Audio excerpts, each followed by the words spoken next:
देखिए आज हम पढ़ाएंगे पदार्थ की अवस्था, ठीक है, जो आपके 9th के एनसीईआरटी के सिलेबस में है। ठीक है, एनसीईआरटी जो 9th में है, या इसको मान लीजिए एक तरह से कह सकते हैं सामान्य विज्ञान। ठीक है, यहाँ से स्टार्टिंग होता है। जैसे मान लीजिए कि कोई भी जब आप केमिस्ट्री की स्टार्टिंग करेंगे तो यही से स्टार्टिंग होगी। सामान्य जो पहली अवस्था है जैसे पदार्थ है, अब इन अवस्थाओं को कैसे देखेंगे। देखिए पदार्थ की अवस्था का मतलब होता है कि पदार्थ किन किन अवस्थाओं में रह सकता है, समझिए। मतलब पदार्थ, अब देखिए पदार्थ की अवस्था आप देखेंगे तो आप पढ़े होंगे पहले ठोस, ठीक है, द्रव और क्या है, गैस। ठोस, द्रव और गैस, ठीक है। अब ठोस, द्रव और गैस ये आपकी मुख्यतः अवस्था में मानी जाती है। ठीक, किस अवस्था में मानी जाती है? मुख्यतः अवस्था में। लेकिन आप बाद में देखेंगे कि एक और चौथी अवस्था जिसे कहते हैं प्लाज्मा, ठीक है, और एक है पांचवी अवस्था जिसे बोस आइंस्टाइन कंडेंसेट कहते हैं। ठीक है, कंडेंसेट, ठीक है। ये क्या है? पदार्थ की पांचवी अवस्था है। अब देखिए पहले जानेंगे कि अवस्था हुआ कैसे। ठीक है, जैसे पहले आप पढ़ेंगे यहां से पदार्थ की अवस्था में पहला है ठोस, दूसरा है द्रव, तीसरा क्या है? गैस।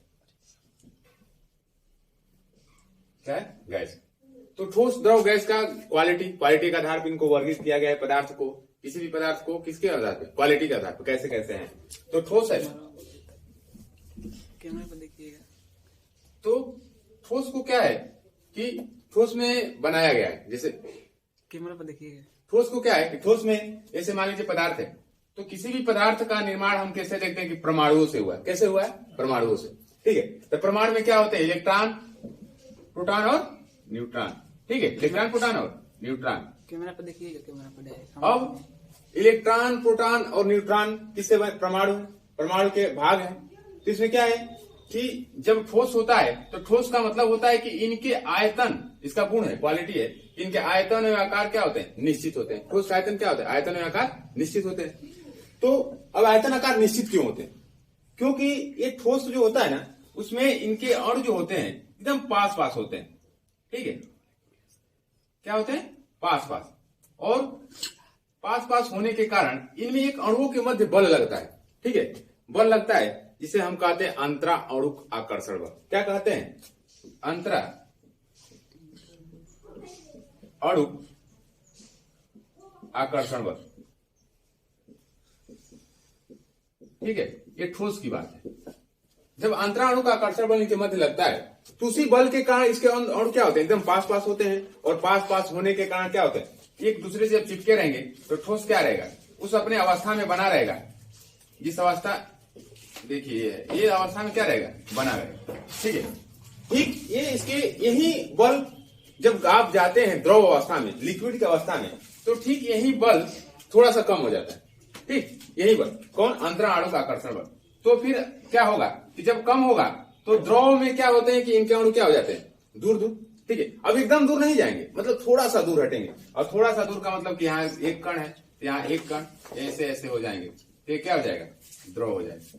तो द्रव के इसी गुण के कारण अब मान लीजिए कि इसका क्या हो जाएगा? आयतन तो निश्चित है। जैसे मान लीजिए कि 1 लीटर पानी है, 1 लीटर पानी तो कितना रहेगा? 1 ही लीटर रहेगा। लेकिन मान लीजिए इसके अणु क्या है? स्थिर तो है नहीं। तो स्थिर नहीं होने के कारण क्या हो जाएगा? इसका आकार क्या हो जाएगा? आयतन क्या है? निश्चित है। 1 लीटर है तो 1 ही लीटर रहेगा। लेकिन जिस पात्र में रखेंगे उसी पात्र के जैसा क्या हो जाता है? बन जाता है। वो क्या होता है? आपका आकार क्या हो जाता है? आकार परिवर्तन कर देता है द्रव। क्यों? क्योंकि द्रव के अणुओं के मध्य ठोस की अपेक्षा अंतरा अणुक आकर्षण बल क्या होता है? कमजोर होता है। ठीक है, बहुत कम होता है। सबसे अधिक अंतरा अणुक आकर्षण बल किसमें होता है? ठोस में। उससे कम किसमें होगा? द्रव में। अब आएंगे देखिए, तो इसलिए ना ठोस के आयतन आकार दोनों क्या होते हैं? निश्चित। द्रव पे जब जाएंगे तो इसके आयतन तो निश्चित होता है, लेकिन आकार क्या होता है? अनिश्चित होता है। जिस पात्र में रखेंगे ना वैसा बन जाएगा। ठीक है, अब आएंगे आप गैस की अवस्था। तो गैस क्या होता है कि गैस के अणु क्या होते हैं? जिस पात्र में रखे जाते हैं उस पात्र की दीवार से हमेशा क्या करते हैं? टकराते रहते हैं। क्योंकि क्या है कि इनके अणुओं के मध्य अंतरा अणुक आकर्षण बल एकदम क्या होता है, नगण्य होता है। क्या होता है, नगण्य होता है, एकदम नहीं होगा, एकदम नहीं होगा। तो देखिए अवस्था का आधार जब पदार्थ की तीन अवस्था, मूल तीन अवस्था पढ़ेंगे, ठोस, द्रव और गैस, तो उसके बाद जब देखेंगे कि ठोस क्या है, इनके अणुओं के मध्य आकर्षण बल अधिक है। अधिक क्यों है, क्योंकि जब ये ठोस का अणु एक दूसरे के पास रहते हैं तो क्या चिपके रहेंगे, चिपके रहेंगे तो उसका क्वालिटी है कि वो क्या रहेगा, एकदम चिपका रहेगा, तो ये ठोस अवस्था में रहेगा। अब द्रव है, द्रव क्या है कि द्रव के अणु के मध्य अंतरा अणु का आकर्षण बल ठोस की अपेक्षा क्या होता है, कम। अंतरा अणु आकर्षण बल ठोस की अपेक्षा क्या होता है, कम। ऐसी बल के कम होने के कारण द्रव के अणु क्या होते हैं, अपने से दूर हटते हैं थोड़ा सा अपने अणुओं से, और जिसके कारण क्या होता है, इसका आयतन तो निश्चित होता है लेकिन आकार अनिश्चित होता है। जब आप यही पढ़ेंगे गैस में, तो गैस में अणुओं के मध्य अंतरा अणु का आकर्षण बल क्या होता है, एकदम नहीं होगा। ठीक है, और जब एकदम नहीं होगा तो क्या हो जाएगा, नगण्य, और नगण्य नहीं होगा तो आकार और आयतन दोनों क्या होता है, अनिश्चित होता है। इतना ठीक है। ये पदार्थ की अवस्था के बारे में जब पढ़े आप, तो क्या ठोस, द्रव और गैस तीन मूल अवस्थाओं में बांटा गया था। तीन मूल अवस्थाओं के बाद से ये आपकी रासायनिक संगठन के आधार पे है। जैसे परमाणु है, पदार्थ है, तो पदार्थ की रचना किससे हुई, परमाणु से। अब परमाणु में क्या होता है, इलेक्ट्रॉन, प्रोटॉन और न्यूट्रॉन। किसी भी पदार्थ को जब देखेंगे तो देखिए ना, ये पदार्थ है, एक संरचना होती है जो आप लोग पढ़ेंगे कि ये नाभिक है, और नाभिक में क्या रहता है, प्रोटॉन प्लस और न्यूट्रॉन, और उसके बाद नाभिक के बाहर चारों तरफ कौन गति करता है, इलेक्ट्रॉन। ठीक है, तो इसी तरह पदार्थ बना है। अब इसका काम कब लगेगा, जब आप पढ़ेंगे पदार्थ की चौथी अवस्था, प्लाज्मा। ठीक है, कौन सी अवस्था, चौथी, प्लाज्मा है। तो देखिए पदार्थ की चौथी अवस्था यहां तक हो गया, तो उसके बाद देखिए पदार्थ की कौन से चौथी अवस्था, इसे क्या कहेंगे, प्लाज्मा। जो आपके पेपर में पूछता है, मान लीजिए दे दिया कि निम्न में पदार्थ की चौथी अवस्था कौन सी है। ठीक है, निम्न में पदार्थ की चौथी अवस्था कौन सी है, तो उसे हम क्या कहेंगे, प्लाज्मा। अब देखिए प्लाज्मा के बारे में, प्लाज्मा के कहा गया कि देखिए जब पदार्थ क्या बनेगा, पहले ठोस रहेगा, ठोस के बाद क्या बनेगा, परिवर्तन होके गैस, द्रव बनेगा, और द्रव के बाद परिवर्तन होके क्या बनेगा, गैस। ठीक है, अब ये परिवर्तन होते होते जब गैस में जाता है, तो गैस को और अधिक ताप पर ले जाने पर, ठीक है, जैसे ये है, मान लीजिए हम यहां देखें कि हम बताए कि गैस के अणु क्या होते हैं, दूर दूर रहते हैं। ठीक है, और दूर दूर रहने के कारण हम क्या करते हैं कि गैस का ताप और बढ़ा देंगे। ठीक है, मतलब जब गैस ठोस से द्रव में बदला, द्रव से वाष्पीकरण होकर किस में बदल गया, गैस में, तो गैस में बदलने के बाद हम क्या करेंगे, जब ताप बढ़ाएंगे तो हम जानते हैं कि पदार्थ की रचना परमाणुओं से हुई है, और परमाणु में, नाभिक में क्या होते हैं, प्रोटॉन प्लस न्यूट्रॉन, और नाभिक के चारों तरफ इलेक्ट्रॉन गति करते हैं। तो गैस के अणु अधिक टेम्परेचर पर जब जाएंगे तो आयनित हो जाते हैं। क्या हो जाते हैं, आयनित। क्या हो जाते हैं, आयनित। आयनित का मतलब आप लोग समझते होंगे कि किसी भी पदार्थ के परमाणु का आयन दो आयनों में टूट जाना। कितने आयनों में, दो आयनों में, और आयन दो कितने होते हैं, एक तो प्लस एक माइनस। ठीक है, प्लस और माइनस, मतलब इसके परमाणु का, गैस के परमाणु जब अधिक टेम्परेचर पे जाते हैं तो किसमें टूट जाते हैं, इलेक्ट्रॉन और इसका प्रोटॉन अलग अलग हो जाता है। जब अलग अलग हो जाएगा तो उसी अवस्था को क्या कहते हैं, प्लाज्मा। ठीक है, ये चौथी अवस्था है कि जब गैस को अधिक टेम्परेचर पे ले जाएंगे, तो जब अधिक टेम्परेचर पे ले जाएंगे तो उसके अणु, गैस के अणु आयनित हो जाते हैं, मतलब आयन उनका क्या हो जाएगा, टूट जाएगा, और आयन जब टूट जाएगा तो एक अवस्था बनेगी जिसे क्या कहेंगे, प्लाज्मा। और हमारे ब्रह्मांड का लगभग 96% भाग किससे बना है, प्लाज्मा से। ठीक है, लगभग 96% भाग बना है। इसलिए कहा जाता है कि सूर्य और तारे जो चमकते हैं वो गैस के आयनित अणु के कारण चमकते हैं। ठीक है, ठीक, क्यों, क्योंकि हमारे सूर्य है, सूर्य पे टेम्परेचर, उसका कोर का टेम्परेचर कितना होता है, 6000 डिग्री सेल्सियस तक होता है ना। और यहाँ पे उसी तरह हमारे जो क्या होते हैं कि जो गैसीय अणु हैं वो आयनित हो जाते हैं, और आयनित होने के कारण क्या करते हैं, प्लस और माइनस आयन जब अलग होंगे तो चमकेगा ना। तारे तो ठीक उसी तरह, क्योंकि हम जानते हैं कि सूर्य और तारे में कौन सी क्रिया होती है, नाभिकीय संलयन। ठीक है, तो ये प्लाज्मा है जो हमारे ब्रह्मांड का लगभग 96% भाग किससे बना है, प्लाज्मा से बना है। ठीक, ये पदार्थ की कौन सी अवस्था होगी, चौथी। कब हुआ कि जब ठोस द्रव से गैस में परिवर्तन होते गया, और गैस में जाने के बाद हमने क्या किया, उसको और अधिक टेम्परेचर पर ले गए जब गैस को, तो गैस के अणु क्या हो गए, आयनित। आयन में समझ रहे हैं, मतलब क्या हो गए, टूट गए। और जब टूटे तो कितने में, दो आयनों में, क्यों, तो आयन तो जानते हैं ना, प्लस और माइनस। तो जब दो आयनों में टूटे तो जब इसके अणु आयनित हो गए तो आयनित होने के बाद जब उस अवस्था में गए तो उसे क्या कहते हैं, उसी अवस्था को प्लाज्मा। ठीक है, अब देखिए, अब जब प्लाज्मा हो गया तो इसके बाद आप एक पढ़ेंगे बोस-आइंस्टाइन कंडेंसेशन, ये 5वीं अवस्था है। ठीक है, ये पदार्थ की 5वीं अवस्था है। इसका कुछ थोड़ा सा इतिहास है। देखिए, बोस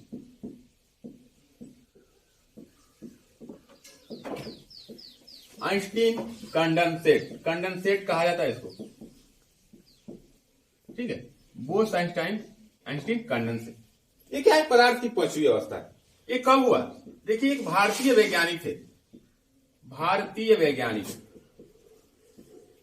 वैज्ञानिक जिनका नाम था सत्येंद्र नाथ बोस।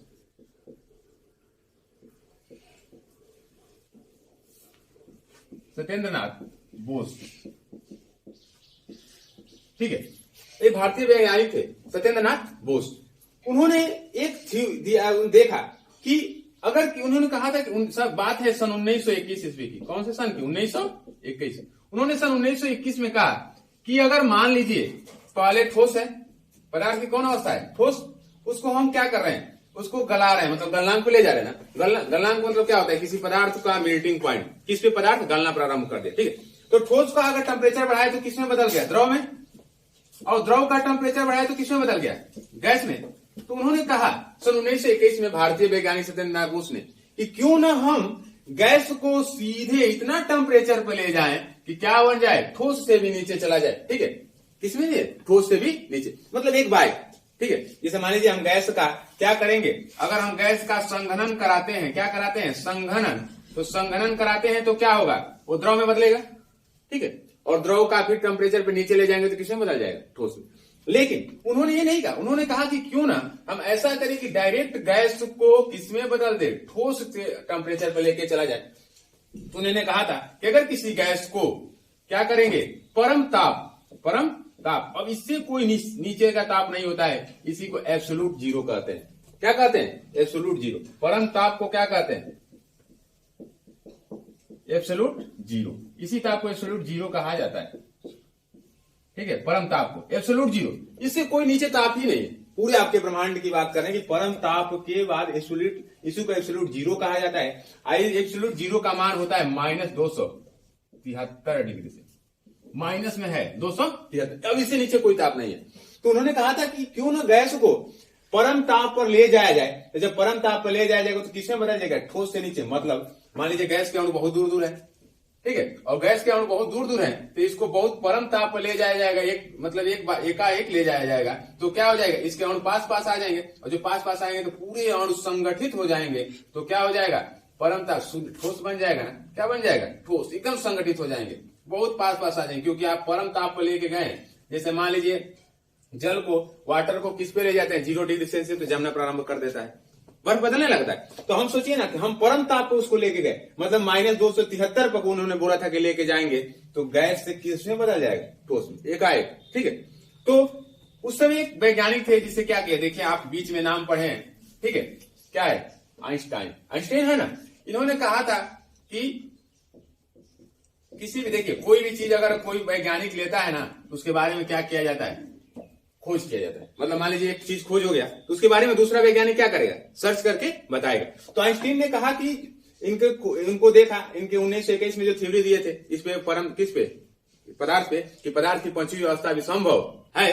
तो आइंस्टीन ने इनके थ्योरी को गलत नहीं कहा, लेकिन क्या किया? उस पर सर्च किया और कहा कि भविष्य में अगर पदार्थ की किसी अवस्था का खोज होता है तो कौन सी अवस्था होगी? 5वीं अवस्था। लेकिन उन्होंने कहा था कि कब? जब ये पदार्थ का 5वीं अवस्था में तब जाएंगे जब ब्रह्मांड, अब मान लीजिए -273 परम ताप जाना तो संभव है नहीं। तो क्या कहा उन्होंने? लिखा कि इसको स्पेस में ले जाके क्या करेंगे। ठीक है, परम ताप को क्या करेंगे? स्पेस में ले जाके करेंगे। तो सबसे पहले एक पदार्थ पे खोज आया बोसान। क्या है? बोसान। और बोसान पे क्या किया? जब बोसान को परम शून्य ताप पर ले जाया जाता है तो इसका प्रोटॉन अलग और न्यूट्रॉन, प्रोटॉन अलग और इलेक्ट्रॉन क्या होता है? अलग। अब जब दोनों अलग अलग हो जाते हैं तो परम शून्य ताप पर पहुंच जाता है। और जब परम शून्य ताप पर पहुंच जाता है तो पदार्थ की कौन सी अवस्था बनती है? 5वीं अवस्था। ठीक है, कौन सी अवस्था? पचीय। डायरेक्ट गैस से किसमें बदल गया? ठोस में। एकदम संगठित हो जाएगा, जैसे गैस के अणु बहुत दूर दूर है, क्या है? जब दूर दूर है तो उसके बाद सीधे एक बार आकर किसमें बदल जाएगा? ठोस में। ठीक है, और ठोस में बदलने के बाद तो देखिए ना, किसी भी चीज का अगर मान लीजिए दो वैज्ञानिक है, खोज किसने किया? पहले किसने बताया? सत्येंद्रनाथ बोस ने सन 1921 में। लेकिन इसमें थ्योरी भी अपना बहुत भी तो कुछ मत किसने दिया? आइंस्टीन ने, क्योंकि उसने कहा था कि अगर पदार्थ की पांचवी अवस्था की खोज होती है तो वो ठीक है, तो जब किसी कभी भी होगी तो पांचवी अवस्था रहेगी, ठीक है ना, पदार्थ की पांचवी अवस्था है। किसने कहा था? बोस आइंस्टीन ने। इसीलिए देखिए ना, सत्येंद्रनाथ बोस यहाँ पे है और आइंस्टाइन का नाम इसमें है, ठीक है। ये क्या? पांचवी अवस्था। अब परम शून्य ताप तो आप समझिए कि एब्सोल्यूट जीरो जो -273 डिग्री सेल्सियस पे ले जाएंगे किसी भी पदार्थ को, किसको ले जाएंगे? गैस को ही ले जाएंगे। किसको ले जाएंगे? गैस को। ठोस को तो लेके जाएंगे नहीं, ठीक है। हमको किसको लेके जाना है? गैस को। और किस ताप पे? -273 डिग्री सेल्सियस पे लेके जाना है। और किसमें बदल जाएगा? ठोस में। और जब ठोस में बदल जाएगा तो क्या हो जाएगा? इसी को परम ताप कहते हैं, एब्सोल्यूट जीरो कहते हैं, ठीक है। ऐसे सबसे पहले बोसान में हुआ था जो पाए। अब देखिए, खोज तो आप बता तो दिए 1921 में, लेकिन इसको मान्यता बोस आइंस्टाइन कंडेंसेशन को मान्यता मिला 2001 ईस्वी में। कौन सी ईस्वी में? 2001 में। 2001 में वैज्ञानिक थे जिन्होंने खोज किया, ठीक है। ठीक, 3 वैज्ञानिक थे। एक था कार्टेल, ठीक है, एक था बीमन, ठीक है, कार्टेल, बीमन, और एक था कार्नेल, ठीक है। 3 वैज्ञानिक, कार्टेल, बीमन और कार्नेल। ये तीनों वैज्ञानिकों ने क्या किया?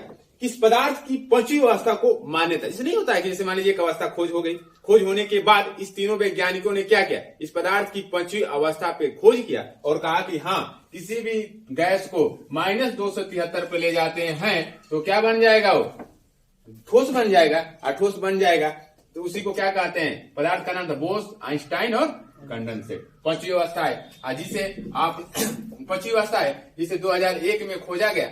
2001 में इसको मान्यता दिया गया और 2001 में ही इन तीनों वैज्ञानिकों को क्या मिला था? नोबेल पुरस्कार। नोबेल पुरस्कार जो फिजिक्स का नोबेल पुरस्कार 2001 में मिला तीनों वैज्ञानिकों को। किस लिए? पदार्थ की पांचवी अवस्था पे खोजने के, ठीक है ना, कि मतलब ये है, ठीक है। अब पहले क्या पढ़े? पहले पढ़े ठोस। क्या पढ़े? ठोस। ठोस क्या है? ठोस का आयतन और आकार दोनों क्या है? निश्चित, ठीक है। उसके बाद क्या पढ़े? द्रव। द्रव का क्या है? आयतन निश्चित है। आयतन निश्चित का मतलब क्या है? 1 लीटर पानी है तो 1 लीटर ही रहेगा, चाहे जिस बर्तन में रख दीजिए, ठीक है। और आकार क्या हो जाएगा? अनिश्चित। आप पढ़े क्या? उसके बाद गैस। गैस में क्या है कि इसके जो अणु हैं एकदम पास नहीं रहते हैं, मतलब अंतरा अणु का आकर्षण बल क्या होता है? एकदम नगण्य होता है। और नगण्य होने के कारण इसके ना आयतन निश्चित ना आकार निश्चित, ठीक है। उसके बाद आप क्या है? हम बताए प्लाज्मा। प्लाज्मा क्या है कि प्लाज्मा के जब किसी भी गैस को क्या करते हैं? अधिक टेम्परेचर पर ले जाते हैं तो उसके अणु क्या हो जाते हैं? आयनित हो जाते हैं। और जब आयनित हो जाते हैं तो उसे क्या कहते हैं? प्लाज्मा। इसके आयन टूट जाएंगे और ये क्या हो जाएंगे? आयनित हो जाएंगे। ये पदार्थ की चौथी अवस्था है। आपके पेपर में पूछता है कि पदार्थ की चौथी अवस्था क्या है, तो प्लाज्मा। उसके बाद से पढ़े आइंस्टीन कंडेंसेट। आइंस्टीन कंडेंसेट ये क्या है? पदार्थ की पांचवी अवस्था, ठीक है, पदार्थ की पांचवी अवस्था। और पदार्थ की पांचवी अवस्था क्या है? क्योंकि इसको जब परम शून्य ताप पर ले जाते हैं तो क्या बदल जाता है? ठोस में बदलता है, संघनन के द्वारा संगठित होगा, ठीक है। जैसे मान लीजिए किसी भी पदार्थ को क्या करेंगे? जब प्रेशर देंगे तो संपीड़ित होगा, ठीक है। आप प्रेशर देंगे तो संपीड़ित होगा, इसका मतलब ठोस में बदलेगा, ठीक है। यही कारण होता है कि जिसके अणु पास होते हैं संपीड़न का गुण उसमें कम होता है, और जिसके अणु दूर होते हैं उसमें संपीड़न का गुण अधिक होता है। जैसे आप ठोस को संपीड़ित नहीं कर सकते, एकदम कम कर सकते हैं, एकदम कम, क्योंकि इसके अणु जब पास है, जब पास है तो इसके अणुओं के बीच रिक्त स्थान की संख्या कम है, और जब रिक्त स्थान की संख्या कम है तो संपीड़ित करेंगे, संपीड़ित में समझे, प्रेशर देंगे तो दबेगा नहीं। तो क्या होता है कि ठोस को अधिक प्रेशर देने पर क्या हो जाता है? टूट जाता है। क्या हो जाता है? टूट जाता है। अब यही क्या होता है कि द्रव के क्या अणुओं की मध्य दूरी थोड़ा सा बढ़ गया। जब अणुओं की मध्य दूरी बढ़ गया तो इसको क्या करेंगे? जब इसको संपीड़ित करेंगे तो जो अवकाश है, जो अंतराणु बल के बीच जो अवकाश है, जो रिक्त स्थान बना, वो तो दबेगा ना, उतना दबेगा। फिर किसी पात्र में द्रव भर के क्या करेंगे? दबाएंगे तो थोड़ा सा दबता है ना। इसका मतलब क्या है? द्रव के अणु थोड़ा सा संपीड़ित हो सकते हैं, लेकिन अब देखिए यहाँ पे गैस है, गैस के अणु एकदम संपीड़ित बहुत ज्यादा होता है, क्योंकि गैस के अणु तो एकदम दूर है। और जब एकदम दूर है तो इसको क्या करेंगे, जब जितना प्रेशर देंगे दबते जाएगा। इसका सबसे अच्छा उदाहरण क्या है, एलपीजी भरा जाता है सिलेंडर में, तो जो एलपीजी भरा गया क्या करके भरा जाता है, संपीड़ित करके। प्रेशर से क्या करते, इसको दबाकर भर दिया जाता है, इसलिए उस किस रूप में रहता है, लिक्विड के रूप में। और जब प्रेशर से उसमें से निकलता है तो किस रूप में निकलता है, गैस के रूप में। ठीक है, इसका सबसे अच्छा उदाहरण। ठीक, ये तीनों। अब प्लाज्मा तो बता ही दिए, प्लाज्मा क्या है, पदार्थ की चौथी अवस्था है जो आयनित हो जाती है, मतलब अपने आयन के रूप में टूट जाती है, ये चौथी है। अब पांचवी क्या है, वो साइंटाइन कंडेंसेट, कि जब क्या करते हैं, गैस को इतना परम ताप पर ले जाते हैं तो किसमें बदल जाए, डायरेक्ट -273 पर ले जाए, एब्सोल्यूट 0 पर, और डायरेक्ट किसमें बदल जाए, ठोस में। तो उसी को क्या कहते हैं, पदार्थ की पांचवी अवस्था। ठीक है।